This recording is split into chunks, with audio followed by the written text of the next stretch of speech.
G.I. Joe! Good morning, men. The time has come to rid the world of the Cobra organization. For too many years, this group of thugs has terrorized the innocent people of the world, and it's time to act. We have some good information on the location of the main Cobra bases, and we feel that soon we will be able to locate the secret base where Cobra Commander is hiding. This mission will be an attack on the jungle base deep in the Amazon. Duke, you'll be the leader of this mission. Please select your team. Yo, Joe! Yeah, I kind of turned into a robot there. I don't know why that happens sometimes. So yeah, this is G.I. Joe on the NES, one of the most sadly forgotten games that I can remember. One of my favorite forgotten games. Yeah, it's not even... It's weird, because it's... I guess it's because it's just not really that memorable. I mean, it's not the best, it's not the worst. You have to be one of those two things to remember it from the NES. You have to be the best, you have to be the worst, or you have to be something the individual played at the time, which is me for this, or this for me. One of those phrases. I'm just doing things a little bit differently for now. I'm trying something different. Because it's actually surprisingly hard to play and talk at the same time. You'd be very surprised how hard it is. If you ever look at comments on YouTube, everyone going, holy crap, look at how badly this YouTuber is playing this game. He sucks at games. I have come to understand firsthand that it's a lot harder than it sounds to talk and play. It's like your brain wants to focus on the game, your mouth is just running. Just running and running and running with whatever happens. And if you are trying to focus on what you're talking about, your hands are just kind of running on their own. And unless it's a game you play constantly, non-stop, then yeah, it'll end up making you look like you have no idea what you're doing. And maybe some people really don't know what they're doing. That could be a thing too. It just depends on the individual. But yeah. So I am post-recording this for the entire playthrough. Probably not all at once, because 2 hours straight of just watching this. I recommend you take breaks, because 2 hours is a lot. I don't know, I might cut it up into smaller videos. We'll see. It's experimental time. But yeah, this is one of my favorite games from the time that nobody ever seems to talk about. Because, I mean, just look at it. The graphics seem so dense for the NES. Everything has so much detail and intricacy to it.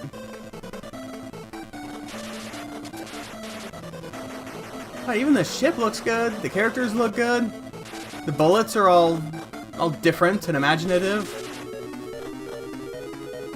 I mean, the graphics aren't the only reason I like it, but it's just a very solid game. And it's developed by a company that I don't think I've ever heard of another game from them. Weirdly enough, there's some company called Kid. This was published by a company called Taxon. You saw their name at the beginning of the video. Which might also contribute to the fact that nobody knows this game or remembers it, because it's simply not from a major publisher. There is a sequel that was published by Capcom, but this one was not, interestingly.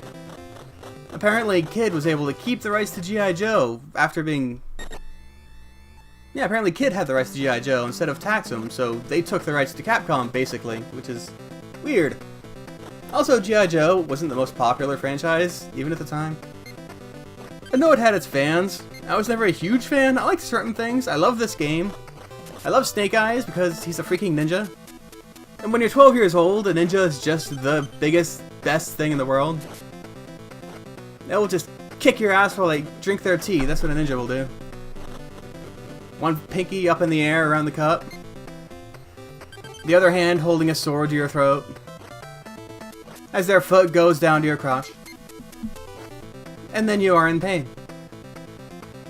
But yeah, you're watching me take advantage of the switching mechanic, which is one of the more interesting things. It's kind of Ninja Turtles-like, but I don't know, there's something about this that feels better to me than Ninja Turtles. I actually like it better than Turtles, just the game in general. Because it controls better, it feels better, it looks better. I'm pretty sure it was made way later, to be fair. It was made in, I think, 91, which was the year the SNES came out, which might also contribute to the fact that nobody really talks about or remembers it. Because everyone was going, holy crap, look at what Super Mario World looks like. Plus, I mean, look at this. That guy up there looks fantastic.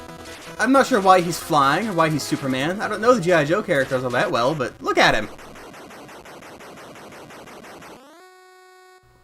But yeah. Mission 1-3 already. Look at that. Yeah, it's kind of amazing how quickly the first few missions go. It starts very... actually ramps up pretty nicely, too, the difficulty curve. Because I actually blow through the first 3 or 4 missions in like half an hour, maybe. And then the rest is just... next hour and a half is the next 3 missions. So the difficulty definitely ramps up pretty nicely. But it's never quite unfair. There's a little bit of bullcrap. Mostly in the bosses, but we'll cover that when we get to it. I just realized I could talk through all through that first mission. Maybe I'll cut some of that out, just so you can hear some of the music, because I actually like the music too.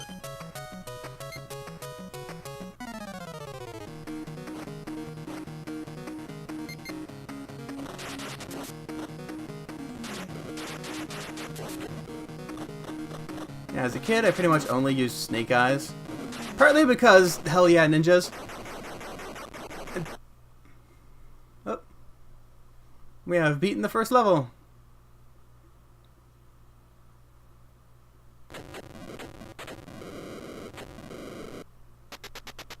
Mission complete.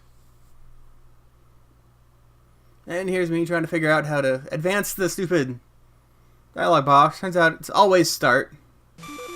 Great job, men. The Amazon base is gone, and we are on the move. This mission will be an attack on the missile base in Antarctica. Blizzard, you'll be the leader of this mission. I can talk. Please select your team. Yo, Joe! Blizzard? I actually even read online, a lot of people consider him the worst character in the game. But he's actually the most interesting to me. After learning about it, I actually didn't know what his gun exactly was. It looked like just kind of a weak straight shot. But later on in the game, I kind of discover that he has a wave beam. He has a dagger too, but his gun is a wave beam. It actually goes through solid objects.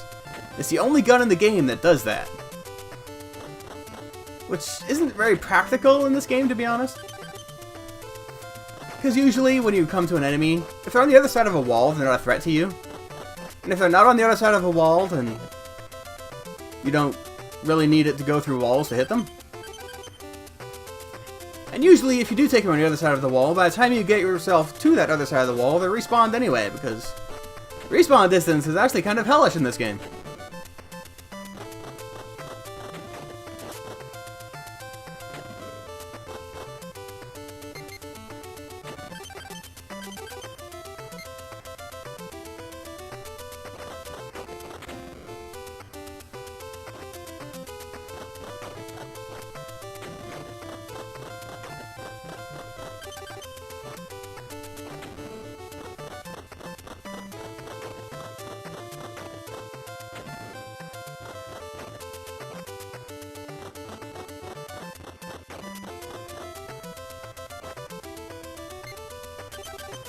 A lot of fun doing stuff like that with the characters. The characters are very well individualized, I guess isn't really a word, but it gets the point across. Like the different characters have different attributes. Snake Eyes is the best jumper because he's a freaking ninja. Rock and Roll has those 2 massive Gatling guns, so he has the best firepower. Duke is the all-rounder. Blizzard has his wave beam, his completely useless wave beam. I'm not sure why the little wavy effect on his bullets. I guess because of Metroid, that sort of became the sort of cue for the entire gaming industry to penetrative bullets.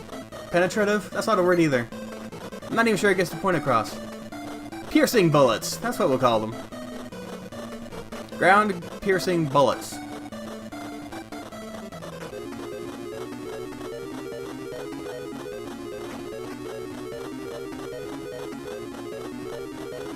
Yeah, so much easier to talk when you're not actually playing at the same time.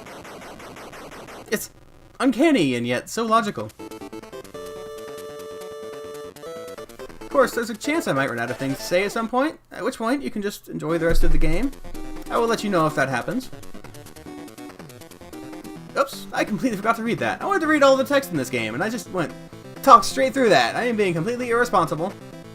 But I mean, you guys can go back and read that if you're really interested in what that says. It says something about the range vipers. I'm pretty sure they're a thing from G.I. Joe. Otherwise, they wouldn't say the name.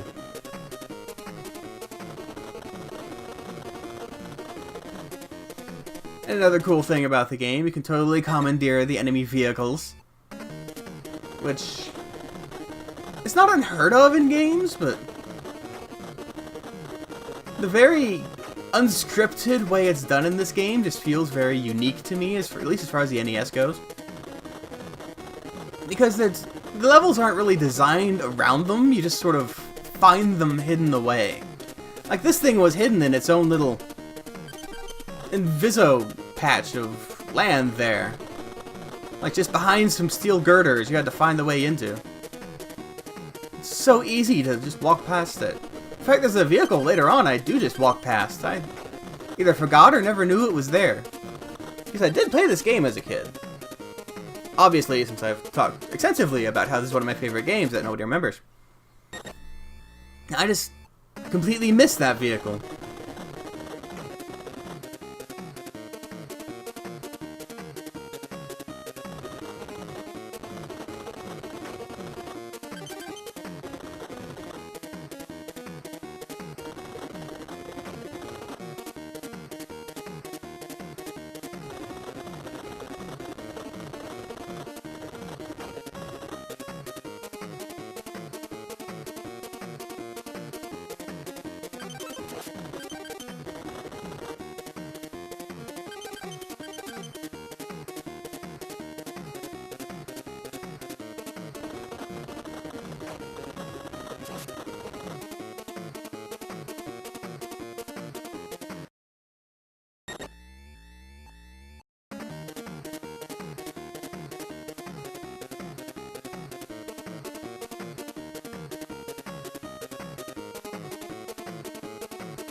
Secrets are very much a big part of this game.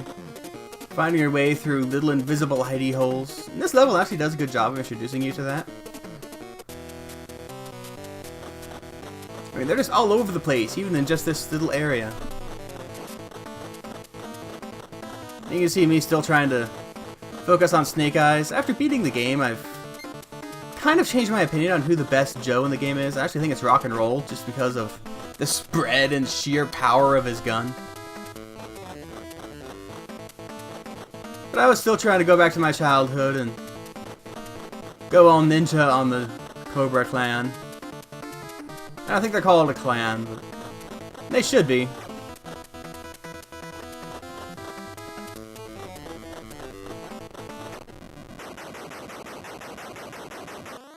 Hurry up! 180 seconds left.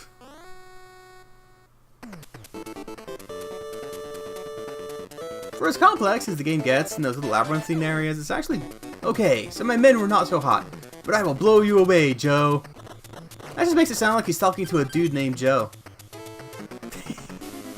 I forgot about that. That's a pretty big oops, actually. Here's me just being dumb. You'll see why in a minute.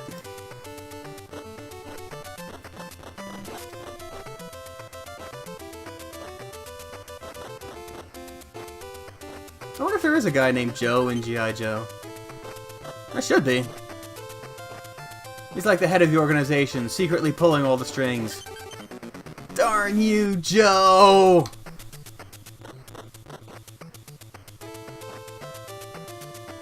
But I don't think I actually said it. What I liked about Snake Eyes, more than the fact that he's ninja, is the fact that he's the only one whose gun doesn't use bullets. He uses like this weird ninja magic stuff. It's super weak, but it's infinite. And young me was a huge item hoarder in games. So I would look at the others firing their guns and go, holy crap, the bullets are going down! Wait! Snake Eyes! He doesn't use bullets. I can use him to kill the enemies and then save the bullets for later. And then of course I would just use Snake Eyes to kill everything in the game that I run into. And never use any bullets at all. Like a Final Fantasy game where you have 99 of each potion by the end of the game going, I might need them later. You never know when you might need those potions. Those bullets are like potions.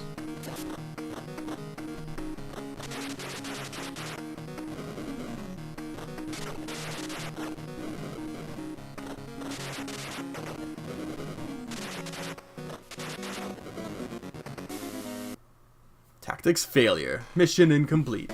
You should have worn your long johns. I mean, Blizzard's the leader and he's wearing a freaking parka, so it's kind of a hollow insult. Or at least some white helmet thing. He has skis. That's something.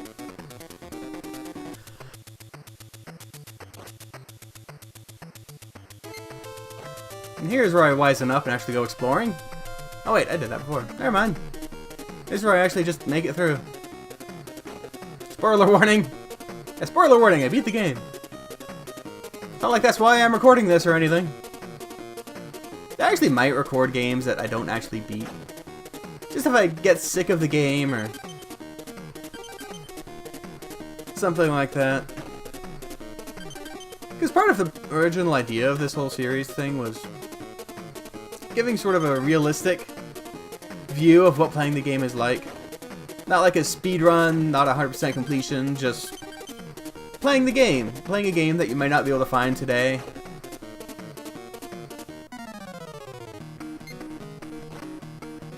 One that you don't remember. One you can't play.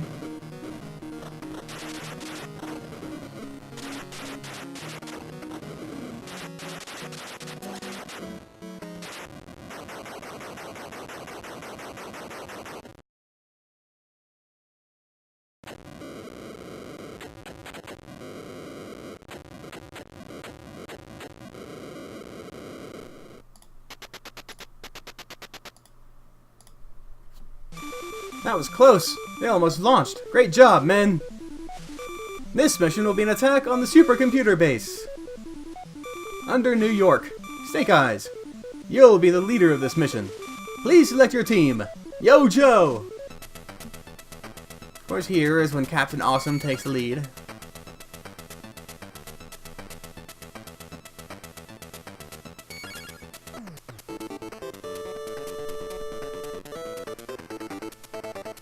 I know his sword, he's supposed to have the highest punch stat in the game because he has a freaking sword.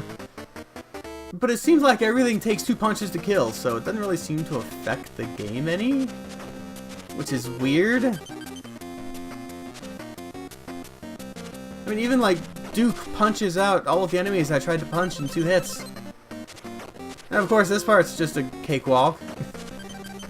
I remember this part being a lot harder as a kid. I didn't actually think to use... I never used the melee in as a kid.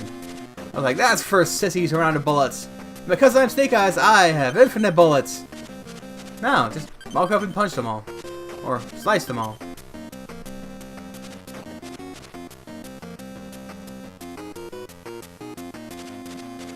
A melee-only run of this game actually would be incredibly hard and actually very interesting.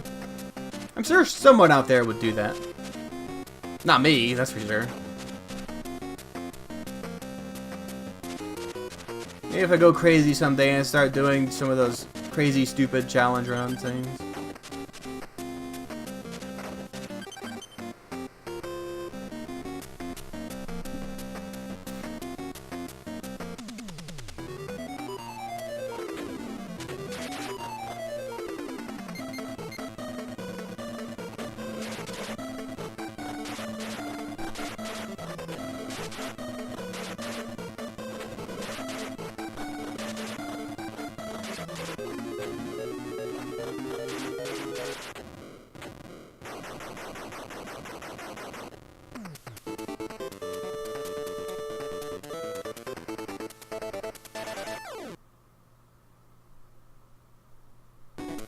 Down here in the sewers, you will not find life so easy.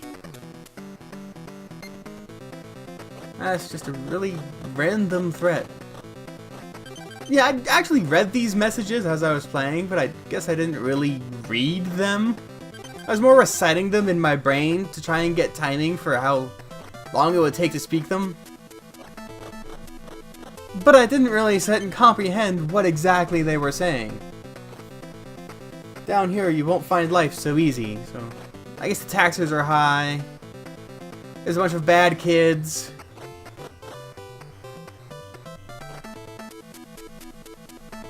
Some nuclear testing going on, maybe.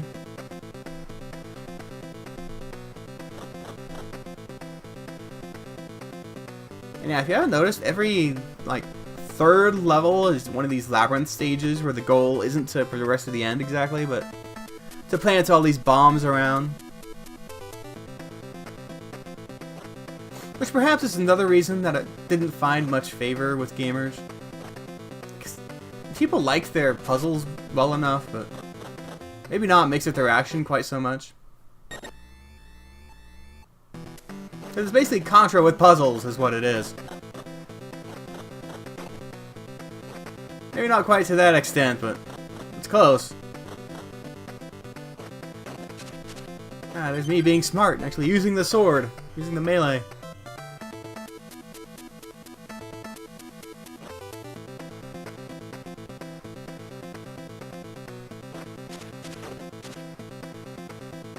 Realizing that the melee actually kills things pretty fast.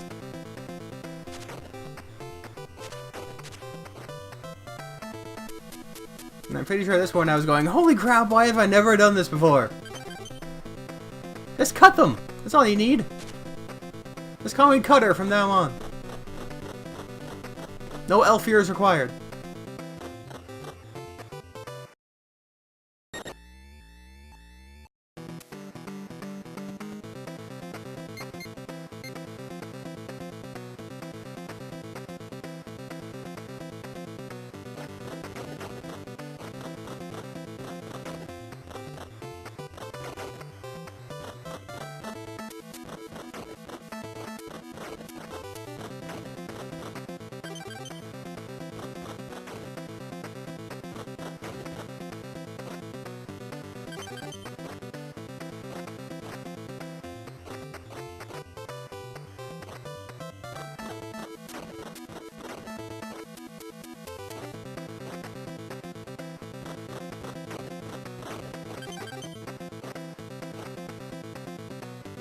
I do really like that I actually like a lot about the game, but another thing I like is that each stage sort of introduces another, maybe not hazard, but a new element to the game.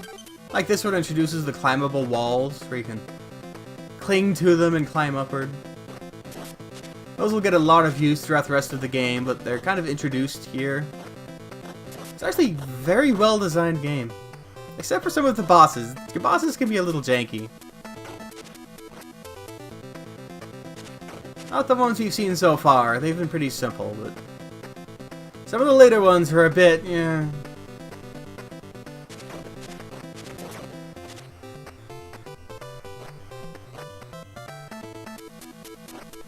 Not even in a difficulty way, just in a what the hell was I supposed to do here kind of way. Or this is so stupidly easy I can't believe this is a boss kind of way.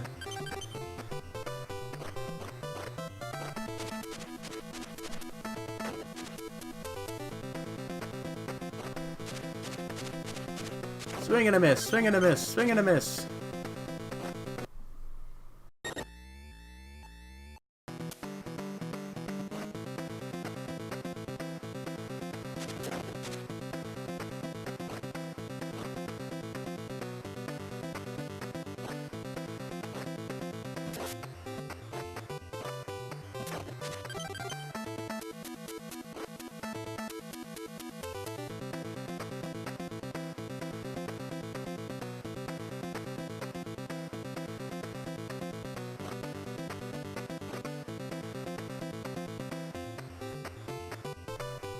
Yeah, you can't go out the exit until you plant all the bombs, of course.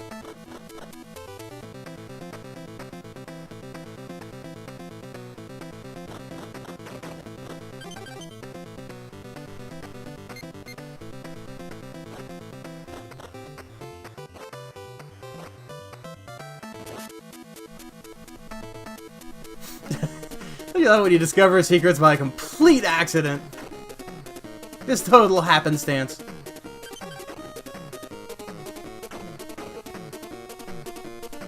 Yeah, I do like this rolly ball thing. I'm pretty sure I had a toy of this when I was younger, in fact. Or more precisely, my brother had it and I played with it.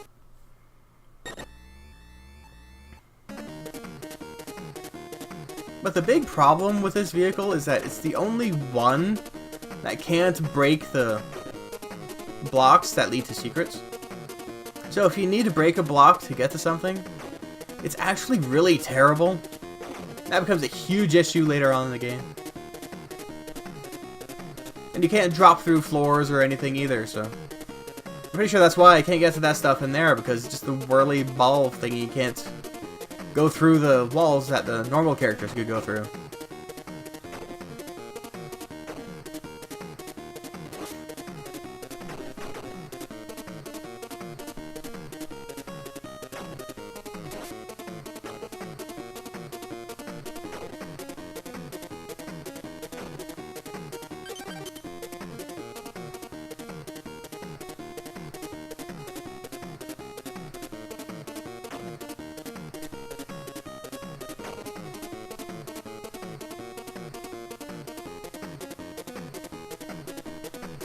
Yes, you can't just flat out hold the fire button and just let it go. These don't have limited ammo, so it doesn't really matter.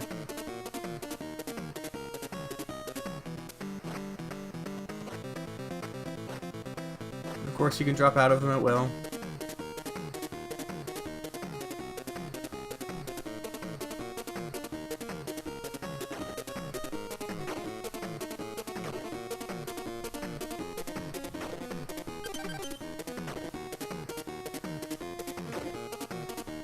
The only problem is it takes forever to hit anything.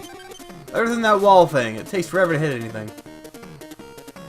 Because the only vehicle I can think, or only anything in gaming I can think of, are the bullets. Only travel in circles. Like, there are special weapons that do that, but not just your core weapon in the vehicle. It's kind of nuts when you look at it.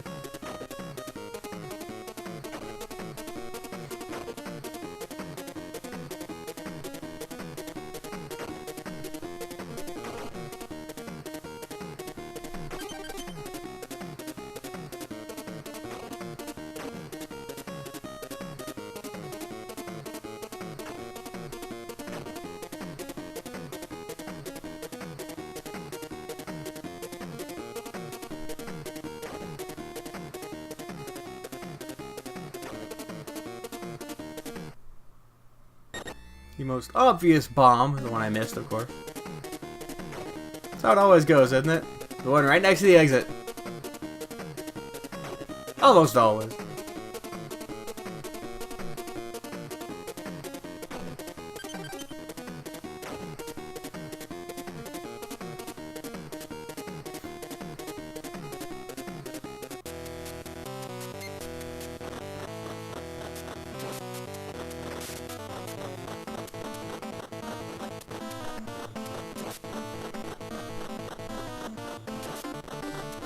Yeah, it took me a minute to figure out what exactly this thing was all about.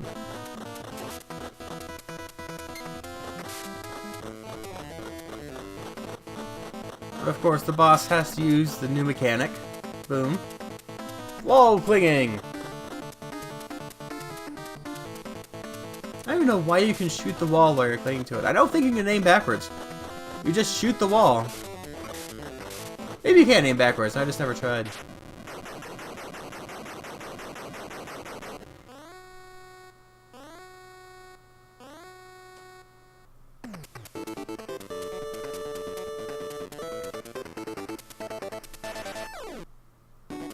Come feel the power of the Overlord.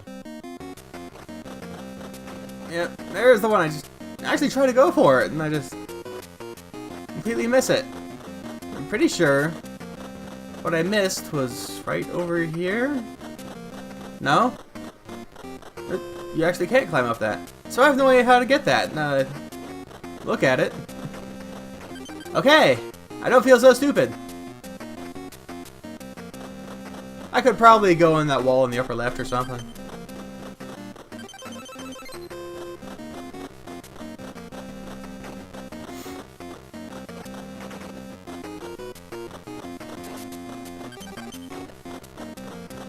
ever bring a sword to a ninja magic fight.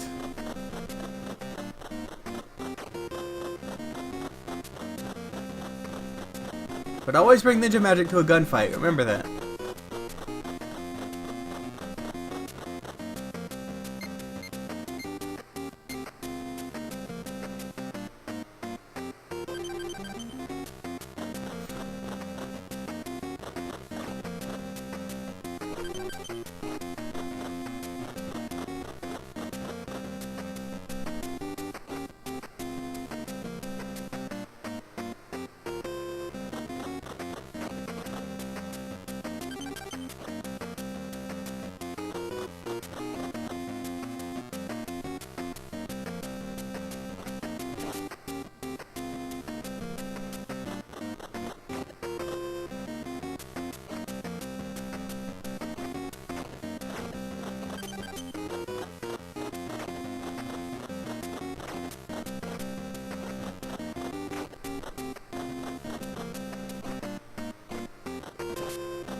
And there we get some of those lucky Nintendo moments where stuff just kind of works out in your favor.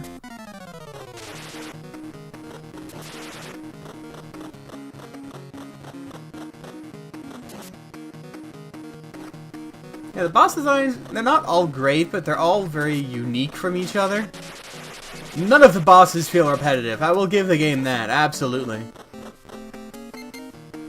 Like, they have no similarities whatsoever. Almost to a fault.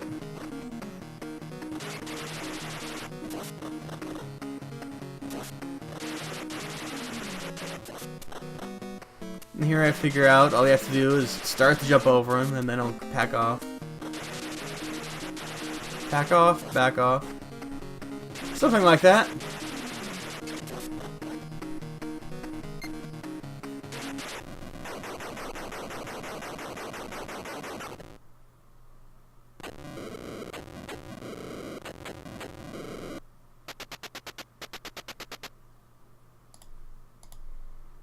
Well, men, you almost made that look too easy.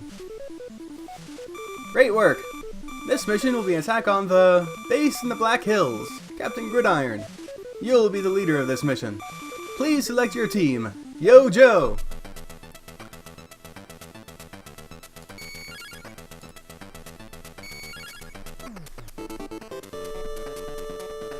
Snake Eyes and Rock and Roll kind of becomes my go-to team for most of the game. For obvious reasons, you have the mobility and you have the firepower. Kind of quickly became obvious to me that Snake Eyes wasn't really the overwhelming awesomeness that I thought he was as a kid. He just doesn't have the firepower to deal with things, so... But between him and Rock and Roll, they can do some good damage. To both the levels and enemies in general. And of course, this level led by Captain Gridiron, the most American figure since Captain America.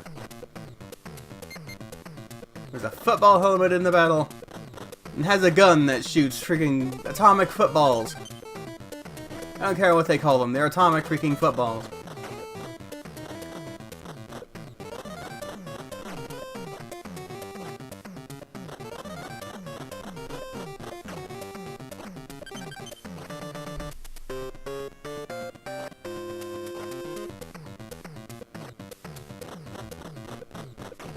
And I wouldn't call any of the songs in this game the best I've heard, but they're definitely effective and catchy and fun and all that.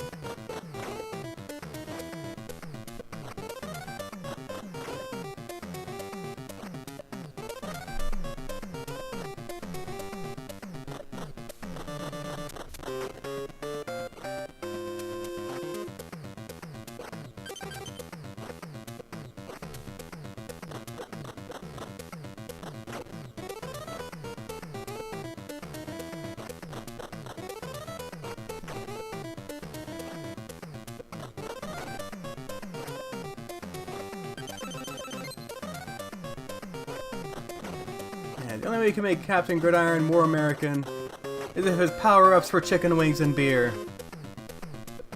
That is the American man right there.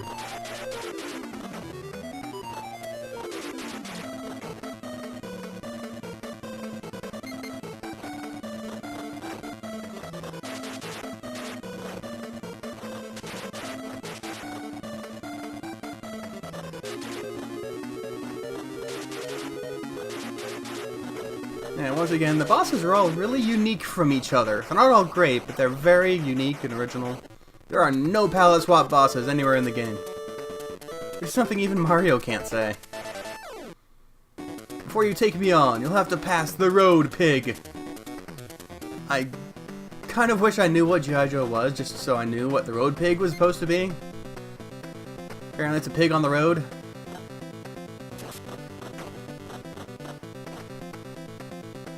This makes you imagine a pig on a motorcycle. Maybe a pair of shades and a slicked back hair. Cowboy hat just for the hell of it.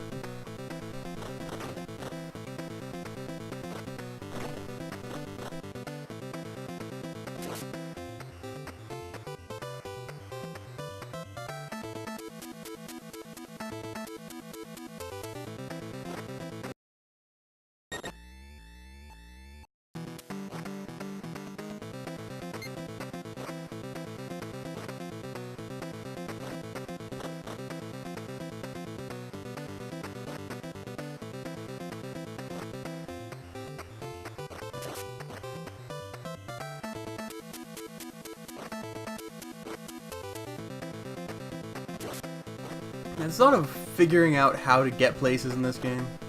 Especially as the game goes on. You kind of have to piece together where the entrances to secrets like those things on the left there are.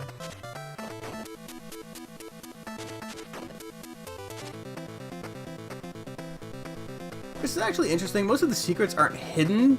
Just the entrances are hidden, which is actually kind of unique in the NES library. Most of the time you'll have no idea a secret is there until you actually find it. In this one you can see the stuff in the walls if you're paying attention, but the trick is figuring out where the entrance is and what you have to do to get in. I think around this point is where you actually start busting down walls to do that. Because previously it was just like intangible walls that you can just walk right through, but no, here you start having to actually find them and punch through them. Which I actually really like, because it puts the emphasis, because there's still a sense of discovery and finding stuff without being so cryptic that it's annoying to try to find it, I guess.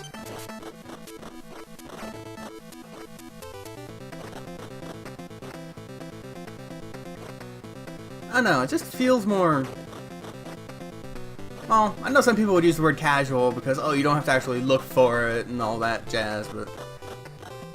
I don't know, it works for me. I like it.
Man, look at how much ammo is left over, just in general.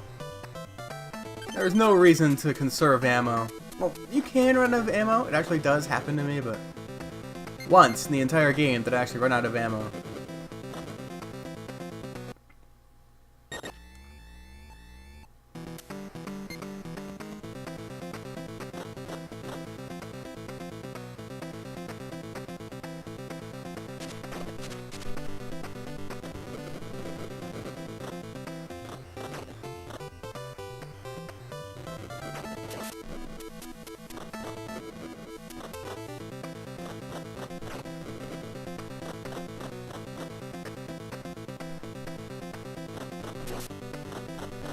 This is me sort of looking for the entrance to that one up there. Like I said, things aren't hidden so much as they're blocked off and you have to find the entrance.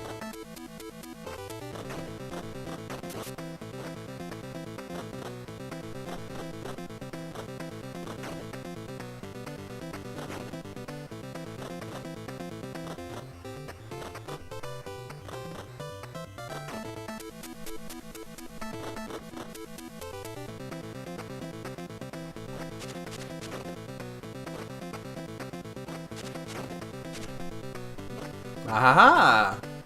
There's that eureka moment right there. I love how that climbable wall actually goes up both sides. It's kind of just a little hint as to how you actually get in there.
Yeah, with anyone but Blizzard, if your weapon goes through a floor, it means you can drop through it. It's one of the cool parts.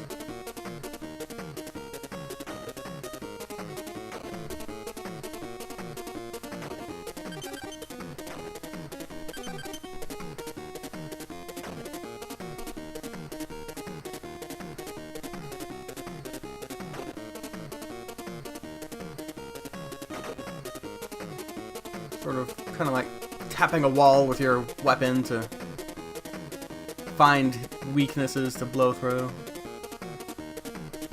But with guns, so it's longer range.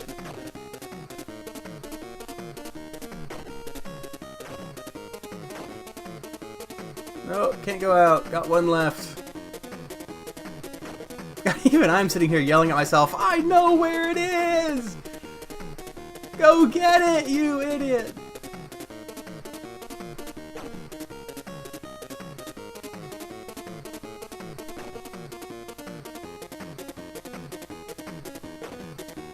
See, there it is. That place I was going before, but just kind of fell down.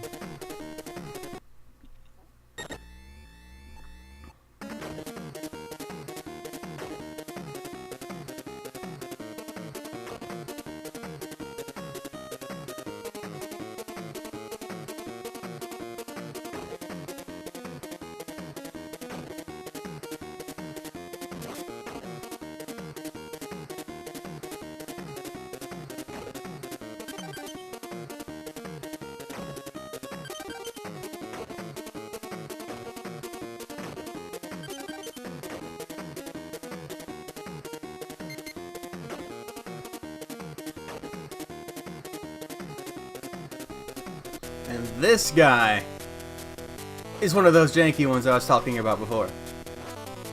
I still don't know what the intended strategy for this guy really is. He basically just becomes Donkey Kong, continuously throws rocks at the one place you can stand and hit him from. I just don't understand what exactly the intended strategy here is. I've beaten him and I don't understand the intended strategy.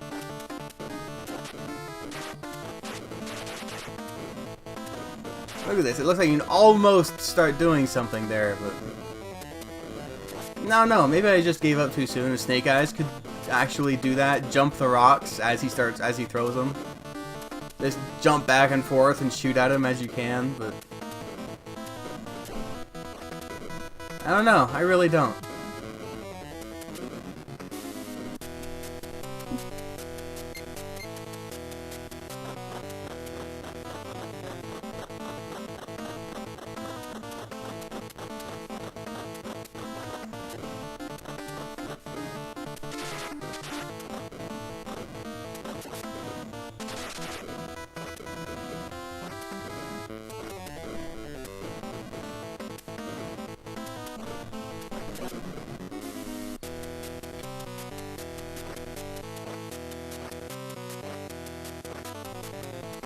The one thing about this guy that I did think of after I realized that Blizzard's weapon is piercing is that maybe you're supposed to stand under the platform and you can, like, maybe you're not supposed to, but you can stand under the platform and just continuously shoot up at him. And yes, I've cut out my repeated playthroughs of this place. If you die at the boss of the second part of any given mission, you have to do the whole thing over again. The whole maze. Just all of it. Again. And here I try to just tank him out and blow him away with rock and roll superior firepower. It doesn't go well for me, spoiler alert.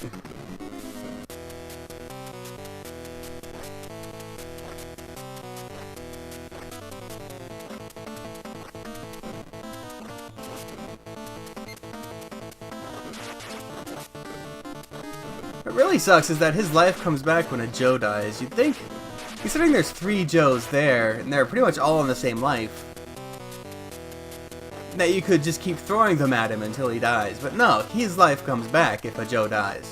And the other 2 are left with a fully powered bad guy. Which is bullshit.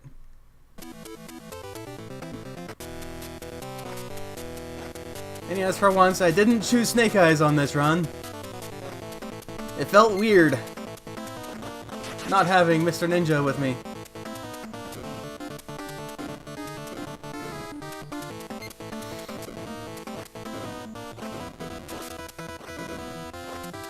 Of course, Duke actually, I think, has the highest defense in the game, next to someone later.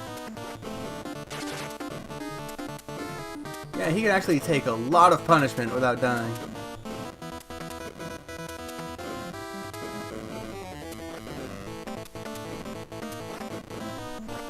Yeah, see, that's what me realizing if you stop in the middle, then he stops and throws the rock straight down.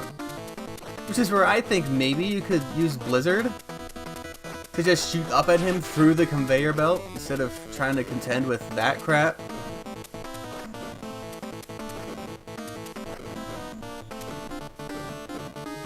But I don't really feel like going back and trying it.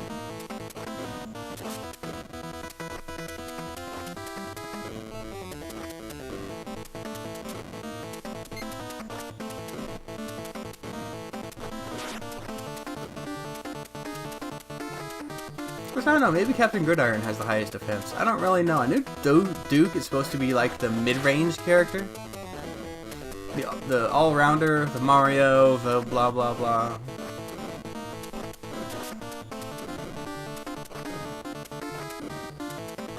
The red mage, basically. Just imagine Duke in like a red cape and a pointy hat. And a big honking gun.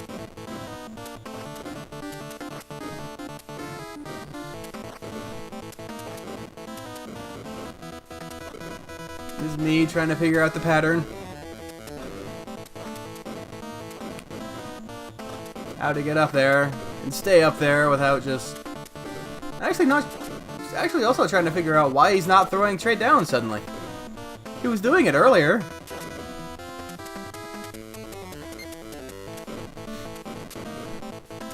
It's kind of ridiculous that he just decided to stop.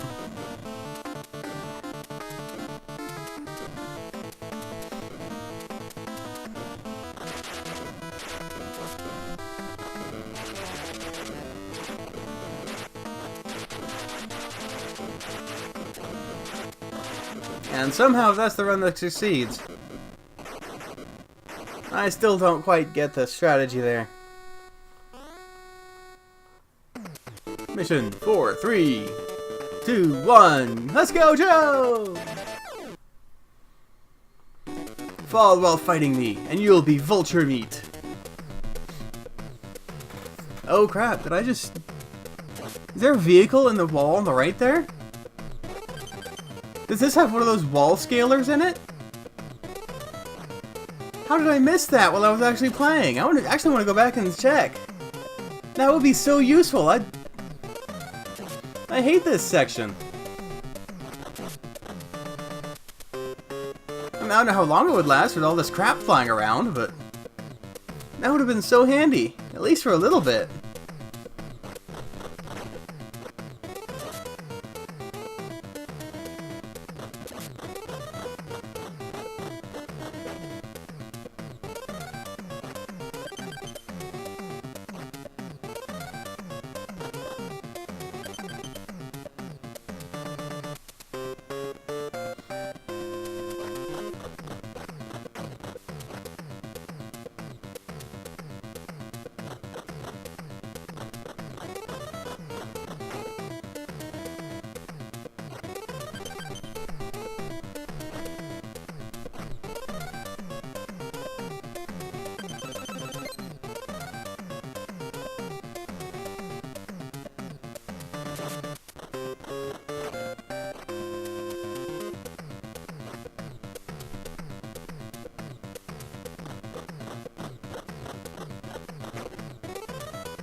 No, I think it's a helicopter.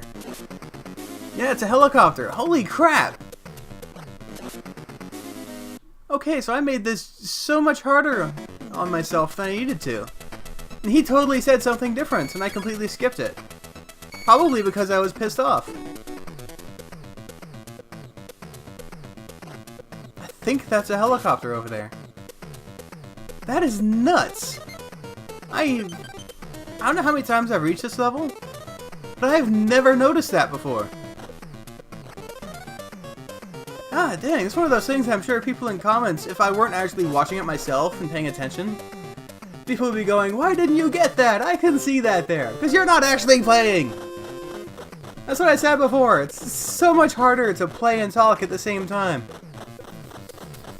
Of course, I was only playing and even I missed it. Maybe I was just like super focused on going up.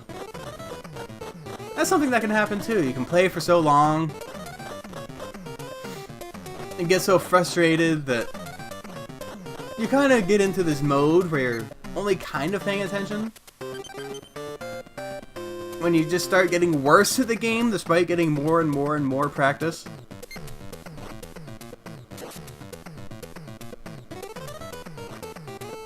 This is me realizing, hey, Snake Eyes can totally make those jumps. Screw the walls.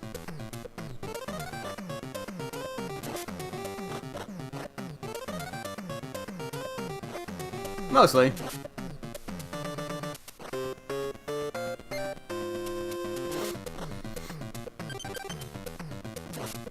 Yeah, I hate this area here.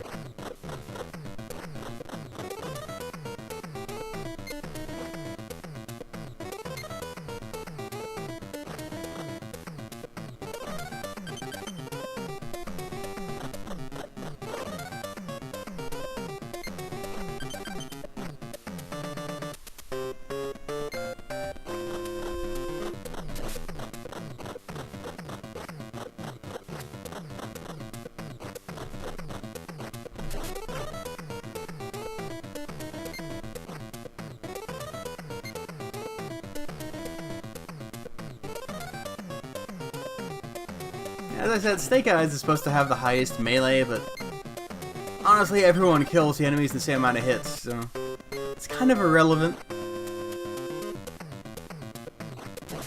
Yeah, I'm not sure which of those icons do what. I know there's a defense enhancer, a health bar increaser, all those kind of things that you think a game would have. There's actually a lot of RPG elements in this game, surprisingly. Because this game was well before the let's put RPG elements in literally everything. You didn't see that very often back then. It was mostly just RPGs that had experience and variable statistics bars.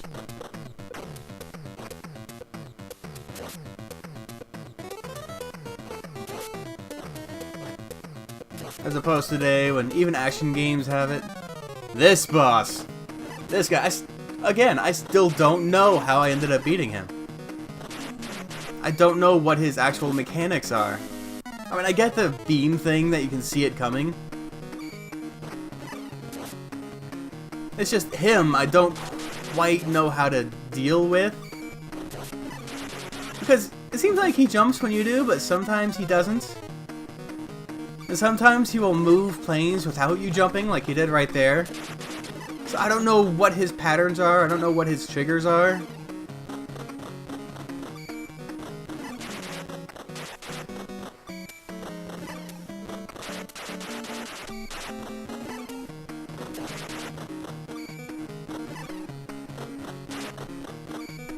See? I don't know.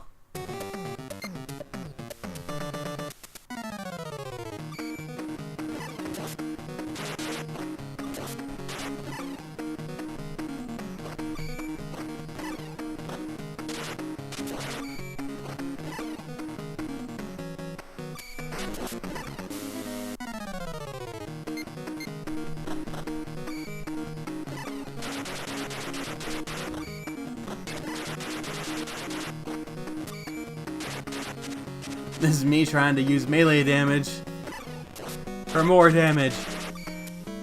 Which is kind of what makes me think of maybe it's possible to do a melee only run? Maybe? I don't really want to try it.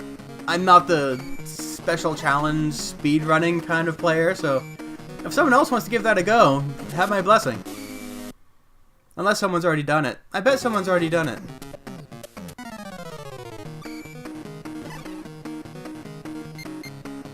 Yeah, on each of my times going up here, I kind of tried to feed all of the power-ups into Rock and Roll. Just because he has the most raw damage output. And basically my objective at this point is just to kill him before he kills me. And then this time... Oh, this isn't where that happens.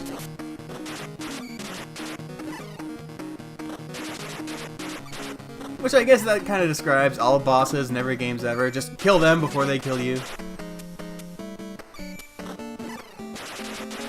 Oh, maybe this is where that happens. I honestly don't know how this works. He just doesn't bother to jump. Again, I feel more like I got lucky than I figured out some sort of pattern there. Like he just decided to give up. But hey, mission is complete, so we can't complain too much. General Hawk has been kidnapped! Rock and roll! Take your best men into the Sahara Desert, where he is being held. And rescue him. Cobra Commander thinks he can hold us off. By weak terrorist acts, he'll feel the power of our team. Yo, Joe! I just realized how bad that sounds. Commander Hawk has been kidnapped! Rock and roll! The bastard's gone!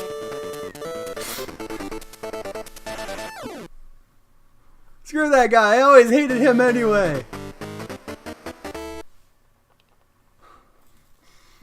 The misfortune of naming a character Rock and Roll. He's dead, Rock and Roll! He's dead! He got a knife through his heart, Rock and Roll!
Yeah, and here we have like a weird auto-scrolling area for a boss. So bosses are definitely very diverse. There's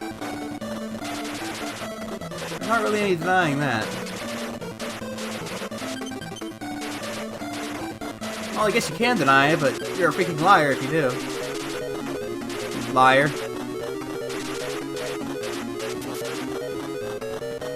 And if there are Holocaust deniers, there can be G.I. Joe's bosses are diverse deniers.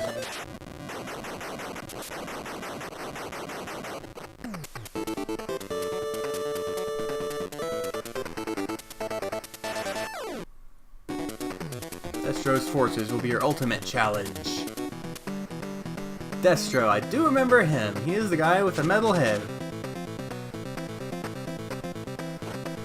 Him, Cobra Commander, and Snake Eyes are probably the only characters I remember from G.I. Joe. Cobra Commander mostly because he had a really funny voice.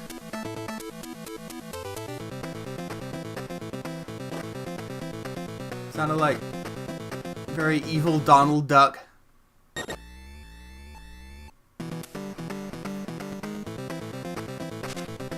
Which I would try to imitate if I didn't think it would destroy my voice and annoy everyone listening.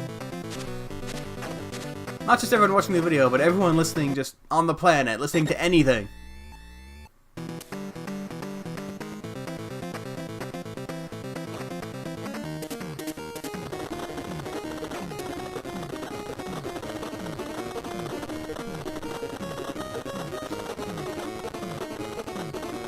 Yeah, and they're starting to ramp up the labyrinthine nature of it.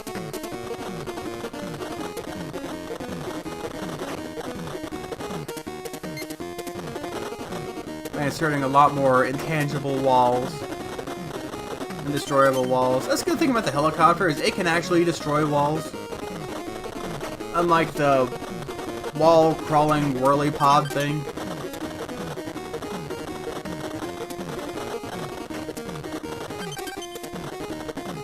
You can destroy destructible walls, not just any walls, of course.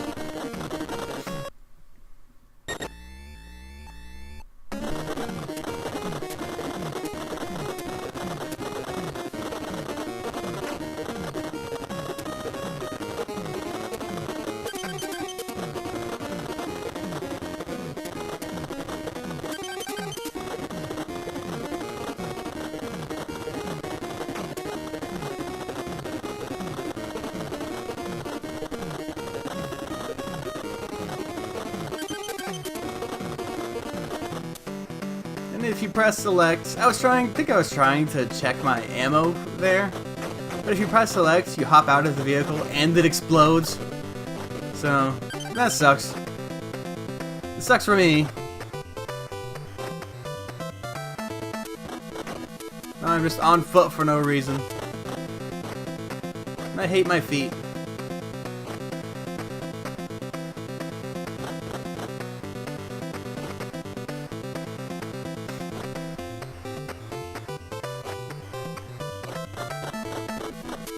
Yeah, this is the first level, I think, with 2 different vehicles in it.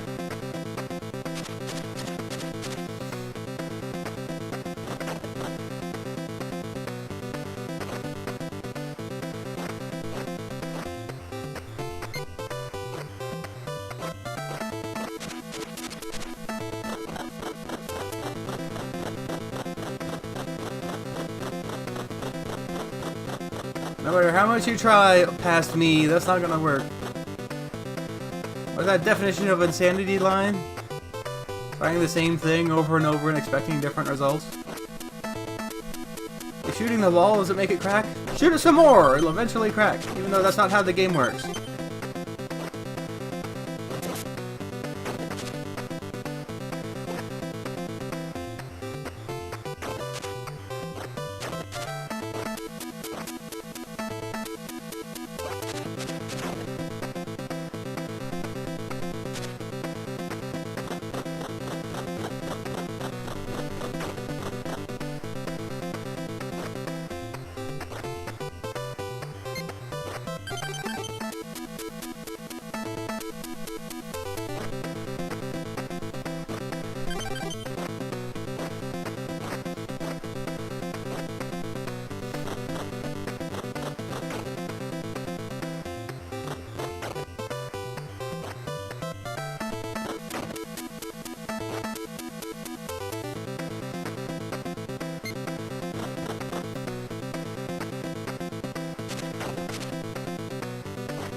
Yeah, the labyrinth areas can get a little bit annoying.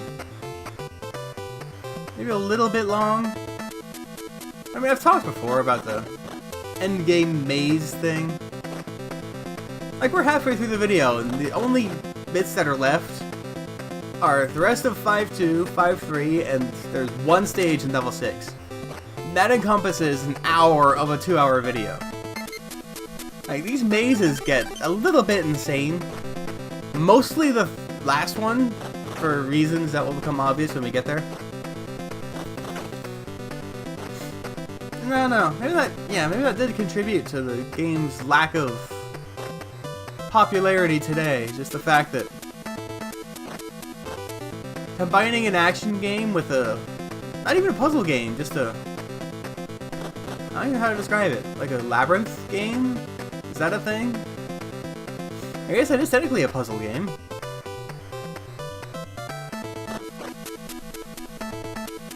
I don't know. It's just, it becomes slow-paced at this point. The game that feels like it should be fast-paced becomes slow-paced when you just insert it into a labyrinth like this. I still love it. I like what it's doing.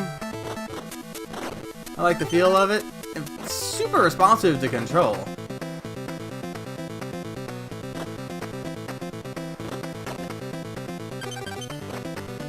Like, it feels great to play. There's just... again, I want to say there's no denying that, but there are people who can deny that.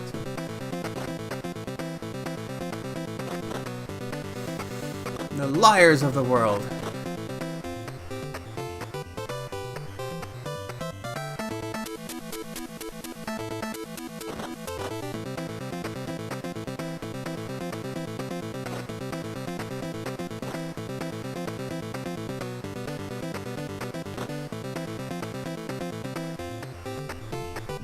Where am I going? Did I actually not see that check mark over there? Even I'm sitting here watching myself going, what are you doing, me? Let's go up there and get that check mark.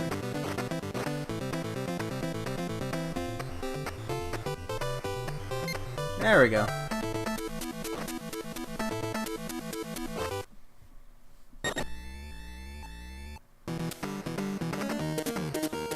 And again, I think I've said it before, but the problem with this thing is it can't bust through those breakable walls. Which is a huge problem in this level and the last one.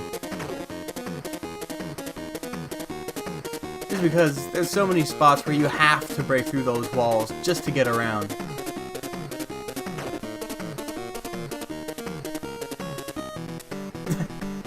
And there we go again.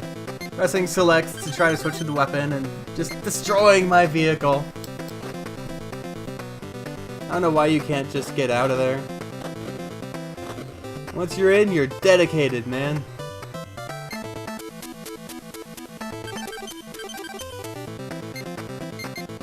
I totally should have given that to Rock and Roll. Maxed out his weapon. Everything dies so quickly to maxed out Rock and Roll.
But I mentioned I'm not actually particularly good at mazes in the best of days.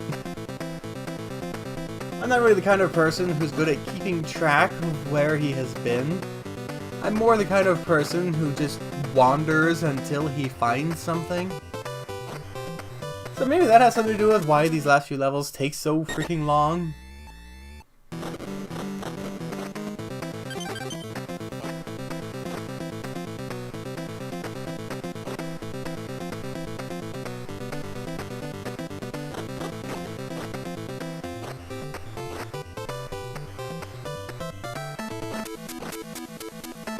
I believe at this point I just accidentally stumble on the door. I actually have no idea where it is.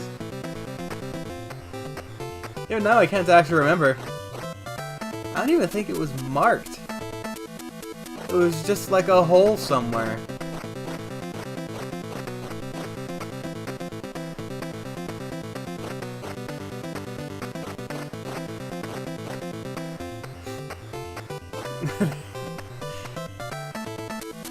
I can already hear you all going, "Stop circling the same areas!"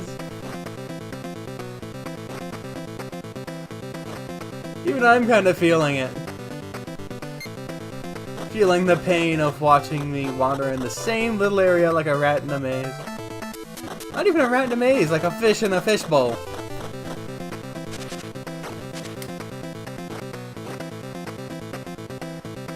I hate that power-ups are just faster than you are.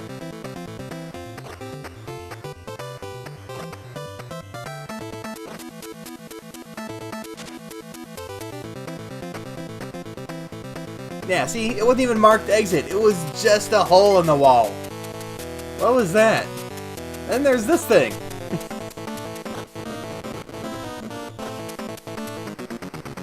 Yeah, I didn't this completely caught me off guard. I had no idea what this was.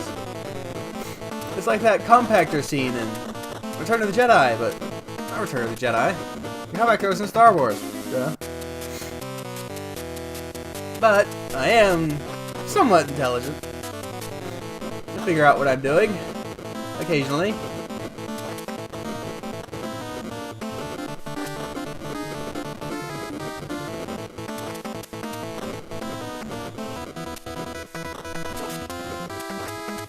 And here we go. This is the boss. I don't know why we needed that section down there. Here I am using my big old brain again to completely cheese the crap out of him. I don't know what you were supposed to do against him. This is super effective.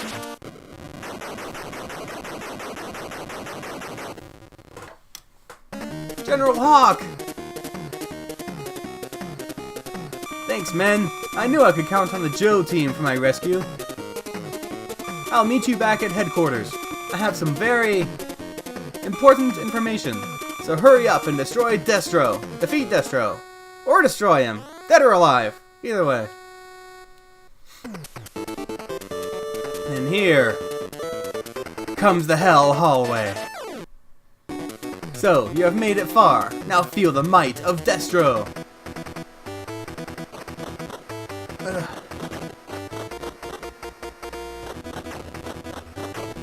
I swear, man, I actually tried this stage more times than I actually recorded.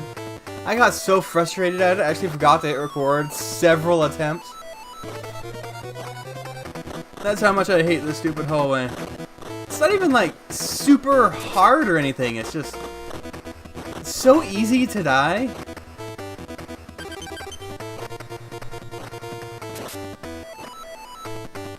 And especially after you get frustrated, you start getting worse at it, and then you die more, and you get more frustrated, and that whole cycle.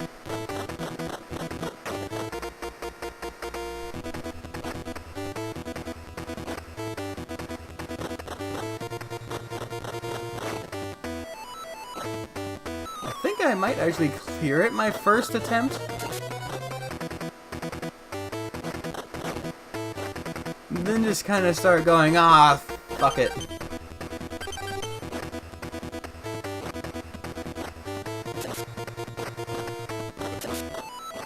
And you have so little time to react to those shots where you push back. And when you push back, there's always the risk of going straight down a pit.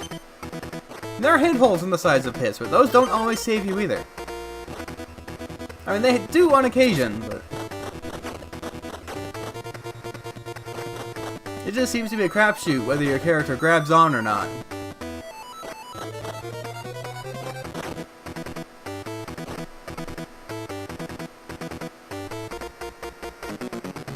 Yeah, I think I was trying to go to that bottom handhold there.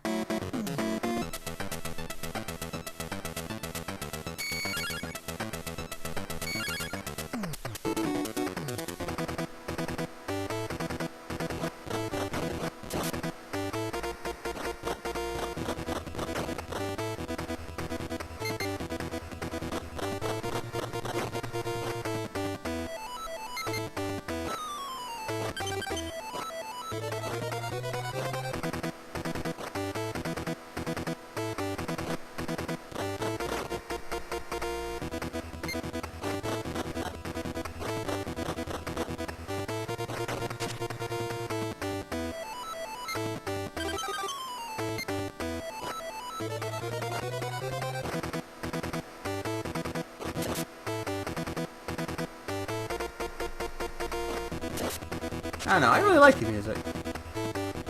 I guess I can see why some people might not, but to me it's really cool. Yeah, see there, you get knocked back. You can grab onto the handholds, but it doesn't always work. Actually, wasn't sure if we'd get to see that. So I actually edited the gameplay footage down before doing this recording. Because before I finished, or before I edited it, the actual gameplay footage was 3.5 hours long. And most of what I cut was repeated attempts at levels. You know, old NES style. The games aren't long, you just spend a long time playing them.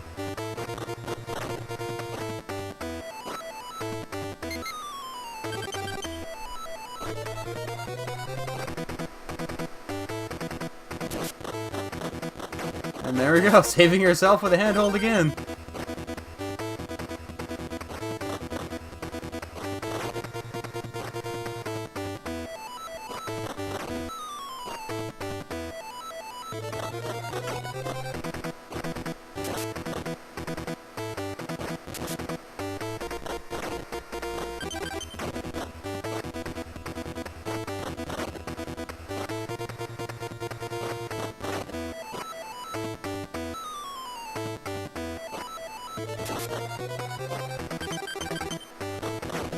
Did I not get that glowing thing? I don't even know what that is. Go get the glowing thing, me! How did I not see that? God damn it! I don't actually know what that is. That's gonna bother me. Of course, one of those cheap, throw something in off the side of the screen to try and knock him into a pit tactics. This is actually one of the more interesting bosses, I think.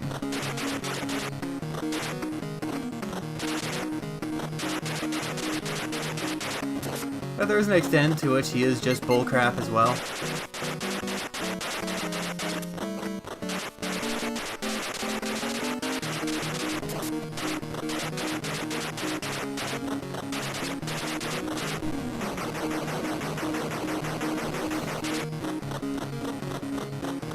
Yeah, I kind of like this little chase sequence. It's kind of difficult, especially when there's pits everywhere, but it's kind of a cool little sequence.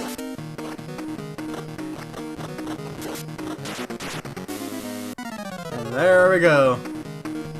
It begins. What's funny is this is my second try and I made it to the boss. I spent so many times trying to get through the level. Again, just that point where the frustration starts taking your skill down a couple notches. I think I actually had to take like half a week off to cool down before I actually succeeded in doing it.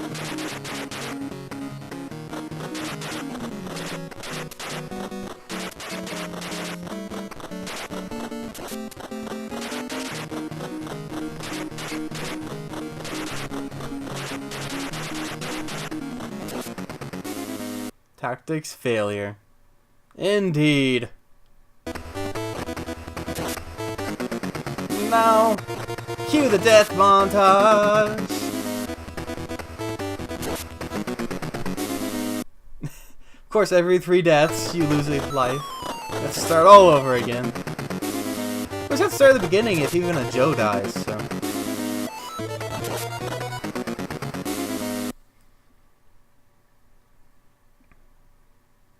This is about the point where I... that was just me being stupid. That's all that was. Hey, I will get him with my sword and not catch myself. Ha! I'll show him.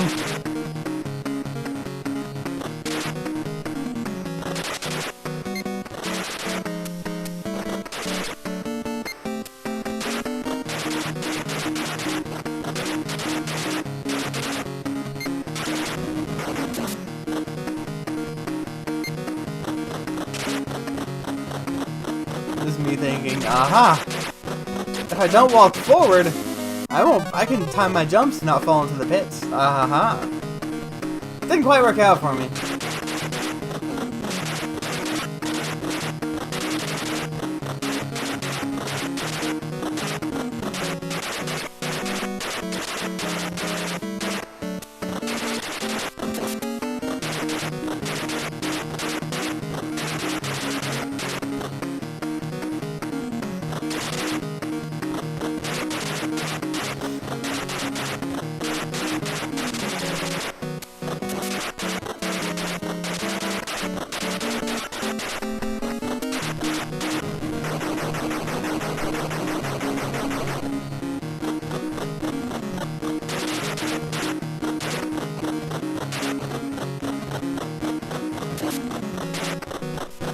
that is the one time I actually ran out of ammo in this game.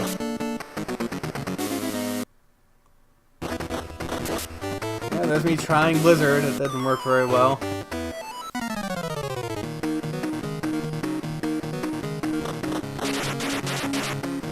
That was actually when I realized that Blizzard's shots could go through walls. Right at the end of the game, where it becomes kind of useless. Because of course that's how it works.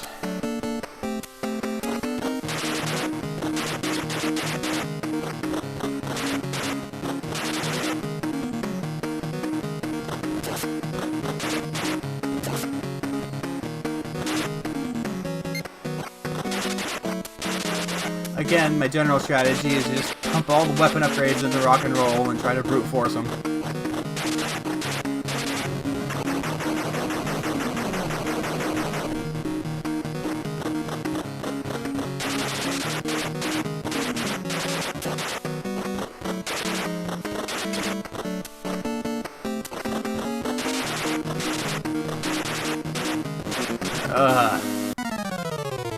Such pain. Yeah, I just give up at this point. I think everyone can relate to that.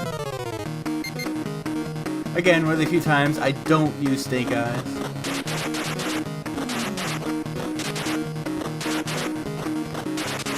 What's funny is in the previous hallway, you actually can sacrifice Joes to do stuff, because when one of the characters dies, you start at the beginning, but all of the upgrades come back. So theoretically, what I could have done is just run through it, sacrifice one or two of his partners to get rock and roll up to like level 3 or 4. And then hopefully have enough firepower to actually take out Destro pretty quickly. I just really didn't have the patience for that. Like, this time I can get him. I have enough practice, this time I can get him. This time is going to be the time I can get him. And eventually it actually is the time.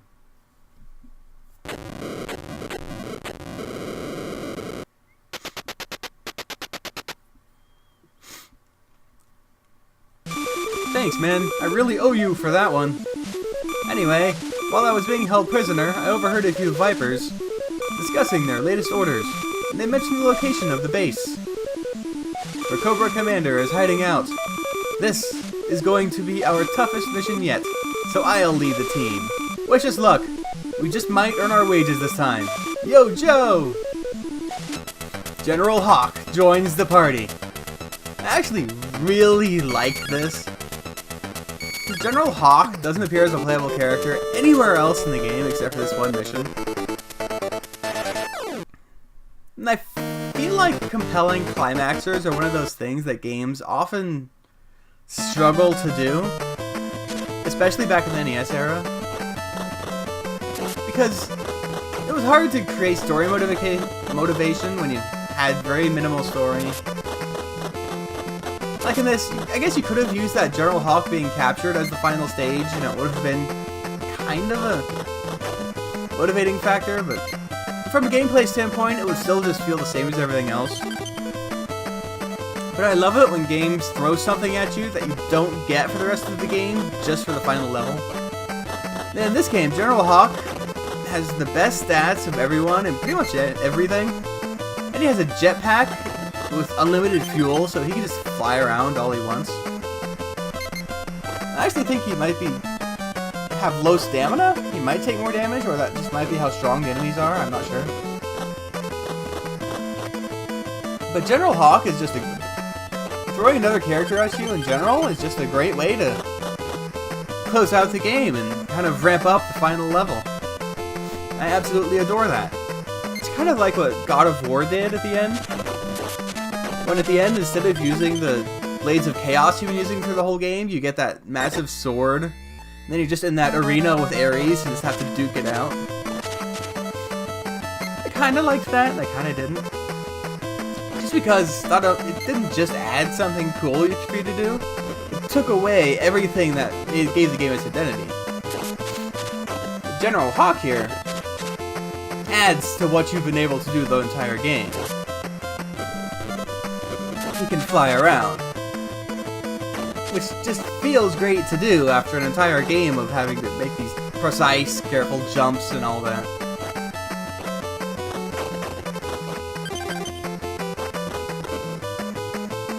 And yes, this stage alone encompasses the last 30 minutes of this playthrough. And it's mostly just because of one piece of bullshit the game throws at you.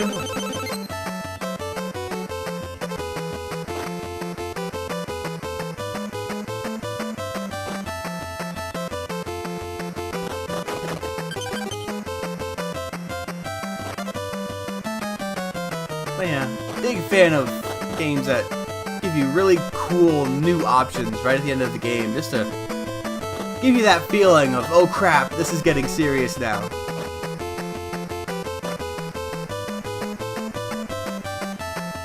Kind of like in a movie where, for the final confrontation, you see the hero strapping on thousands of weapons onto his body. He'll only use 2 during the actual conflict, but look at him prepare! He is preparing his little heart out.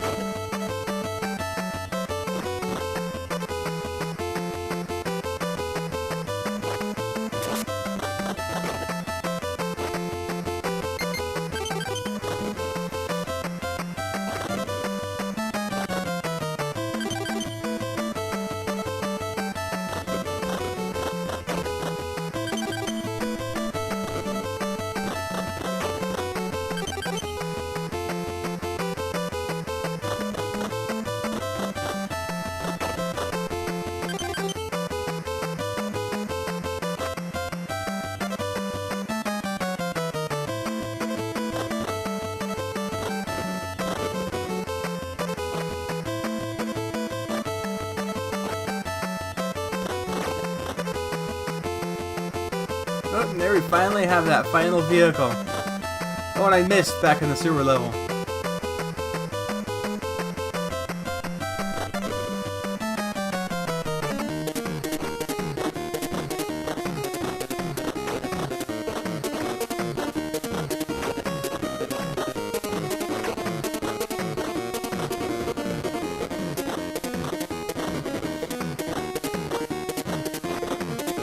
Yeah, it's basically just has a huge fan of bullets and it jumps really high. That's what it is. That's alright though. Still kind of a cool little thing. It looks a lot like a Star Wars vehicle, to be honest.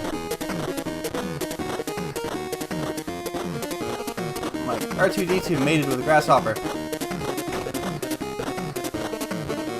Get that image out of your heads, I dare you.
Again, the challenge isn't figuring out where it is, it's figuring out how to get to it.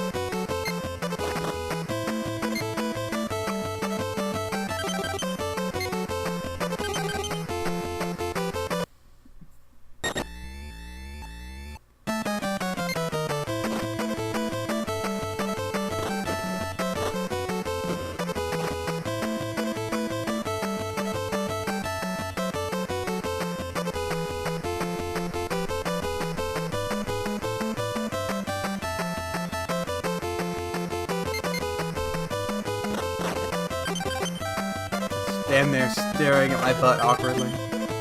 He's just hanging there. I don't know what to do, but it's kind of turning me on.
This level actually took so long that I save stated out a couple times just to take a break. Which, I mean, on actual NES, you could always just hit pause and take a short break.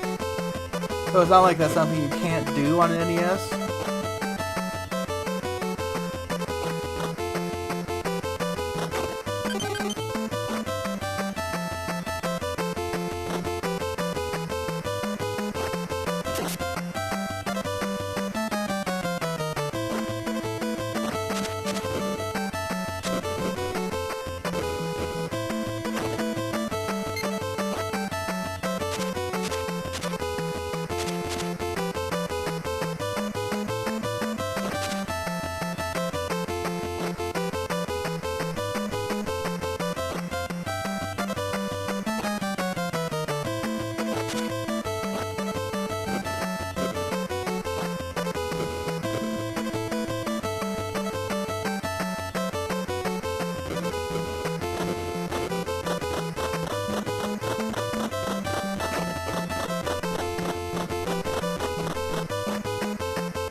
If you play this level, you know why I'm sighing.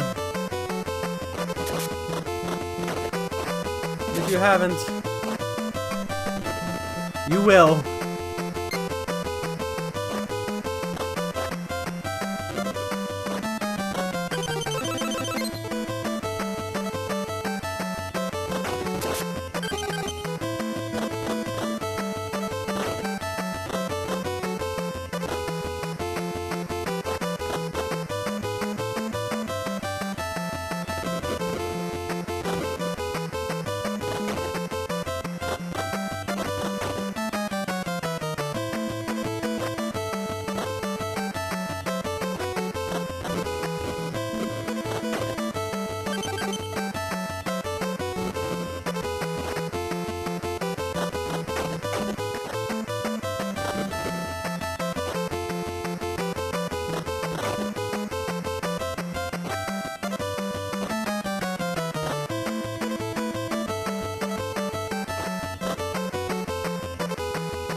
One of the check marks.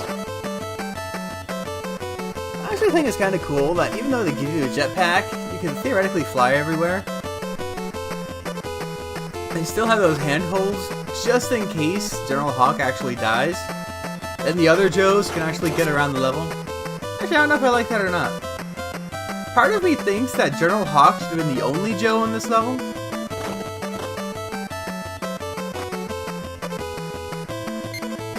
And then you have this thing, which again is really hard to get around in this level considering that it can't break those breakable blocks you have to destroy to get anywhere. Like, I can't reach those gun power-ups just because this thing can't break the walls.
Yeah, I haven't said anything in a while.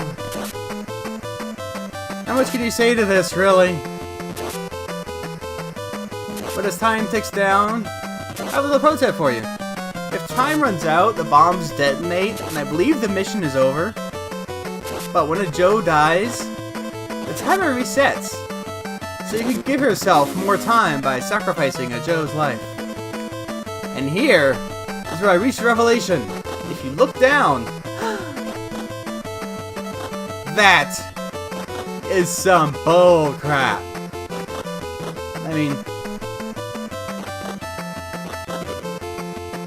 I kind of get it, but at the same time, it's just plain crappy. I was searching this level for so long, even I got bored watching me. And it was behind the starting line all along. And that's where hidden stuff or extra stuff should be hidden. Not key mission items. I hate that.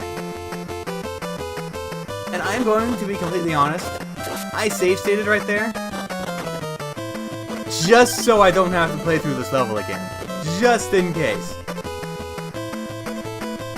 And you know me, I will admit when I cheat.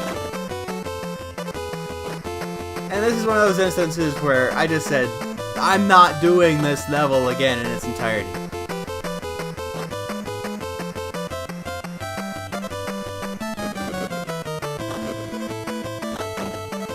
And I'm sure if they had the ability to save in stage at this point in technology, a lot of people would have done that.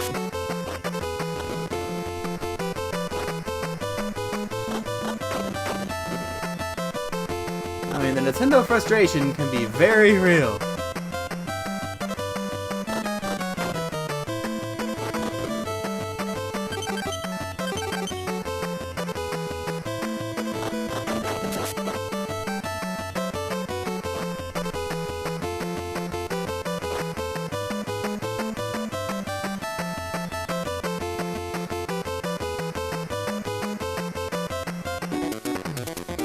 I always have to take care of problems myself. No problem! But how is there no problem when you just said you were going to take care of a problem? Also, he looks more like Shredder than Cobra Commander, if you ask me.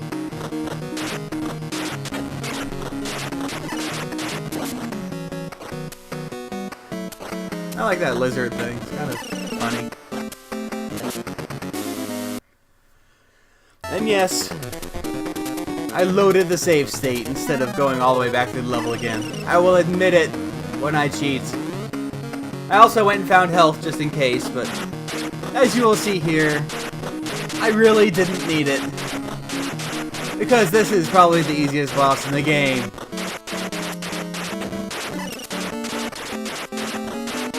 I don't even know why he's dropping bombs straight down. You never go there. And there you go.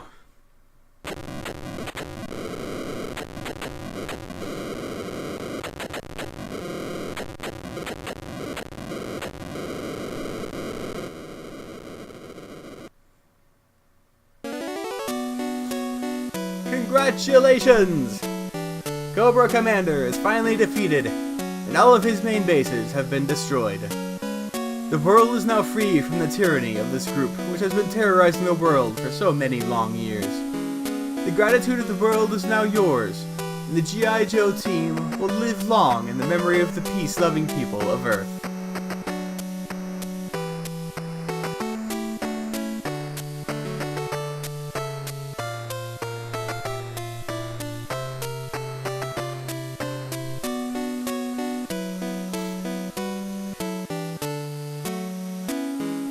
And at this point, it actually goes through the names of all the bosses for some reason. I don't actually know why it does that.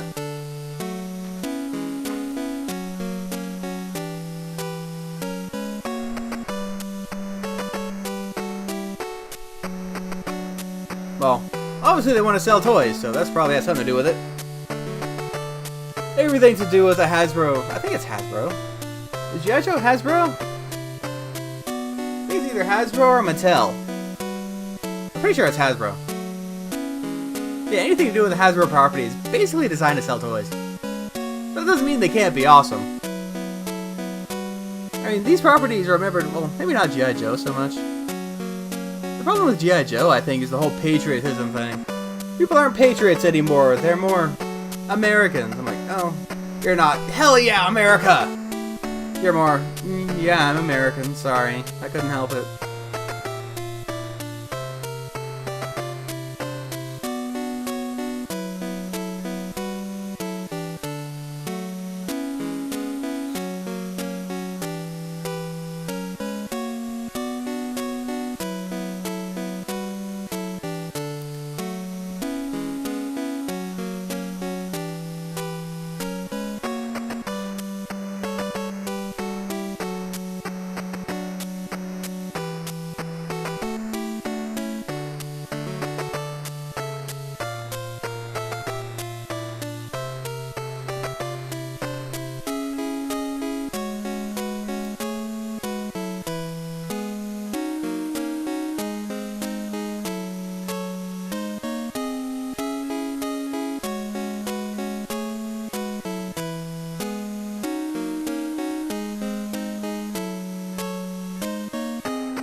Someone who worked on this game was named Mr. Same! Or is his name Mr. Kato as well? Mr. and Mr. Kato? Not if there's a problem with that. And the Shredder!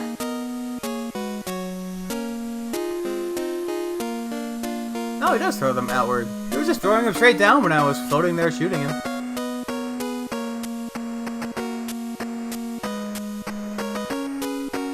I just noticed Snake Eyes draw me like one of your French girls pose there. With his head popped up on his hand. His legs open. Not one crap given, Snake Eyes.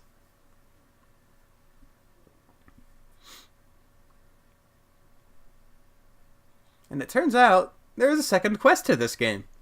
And I did check out the second quest. It is apparently the same quest, but you only get one reserve team member instead of two.